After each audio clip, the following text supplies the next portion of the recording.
If you don't have empowered colleagues or colleagues who think they have a role, an opportunity to either put their paw print on the business or come up with ideas to make it better, you're not going to progress as a business. It might be about a tool, it might be about a policy, it might be about a procedure, it might be about a product.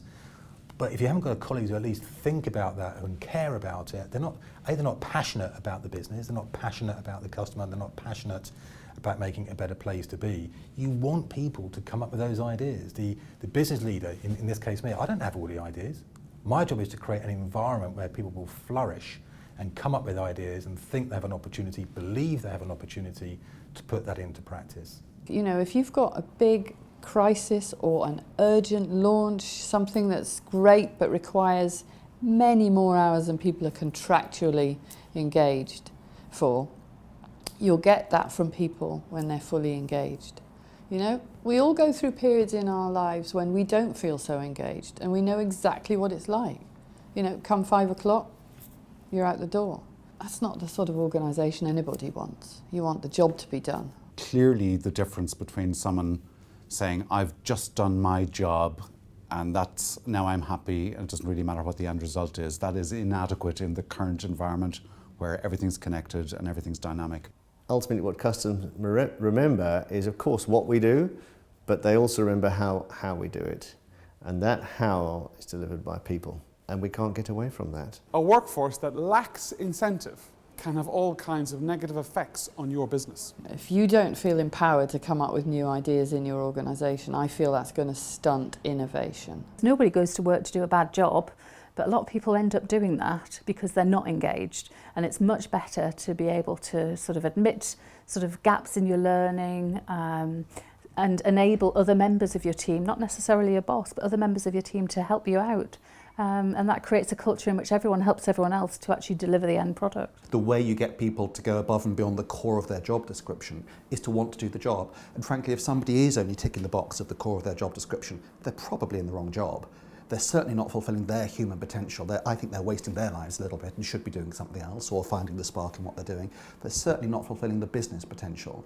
And that's a problem because of their cost, but it's a bigger problem because that role doesn't have somebody in it who's on fire and wants to get it done. Unhappy staff can have a profound effect across all areas of your business. Let's do retention, first of all. So I measure two different things when I'm looking at it from an employee engagement angle. One is, are people staying with us? Are they enjoying the job? The other one I look at as well is absence, sickness levels. And again, real strong correlations there. So I can look at my best leaders in my best sites with the highest engagement scores. Guess what? Have the lowest attrition, lowest sickness. The leaders I've got where I've got question marks on them, whereas actually the engagement scores aren't as strong. Guess what? High attrition, high absence scores. The current culture is that no one knows whether their job's forever or not. They don't have the relationship with employers that they used to. There's not a relationship in general of trust between employer and employees. Employees now realise that they're just a resource to most employers. And if that's going to change, that is when productivity is going to increase again.